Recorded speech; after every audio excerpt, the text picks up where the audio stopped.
سوال ہے اللہ تعالیٰ نے سب سے پہلے کس چیز کو بنایا؟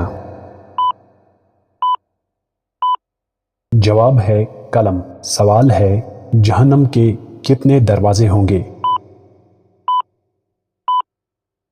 جواب ہے جہنم کے 7 دروازے ہوں گے۔ سوال ہے خانہ کعبہ کا نقشہ سب سے پہلے کس نے بنایا؟ جواب ہے حضرت جبرائیل علیہ السلام نے۔ سوال ہے وہ کون سا نبی ہے جنہیں رحمت للعالمین کہا گیا؟ جواب ہے حضرت محمد صلی اللہ علیہ وسلم۔ سوال ہے مہمان نوازی کتنے دن تک شمار ہے؟ اس کا جواب ہے 3 دن تک۔ سب سے پہلے جنت میں کون سا انسان جائے گا؟ جواب ہے ہمارے پیارے نبی صلی اللہ علیہ وسلم۔ سوال ہے حضور صلی اللہ علیہ وسلم سب سے زیادہ کس رنگ کا کپڑا پہنتے تھے؟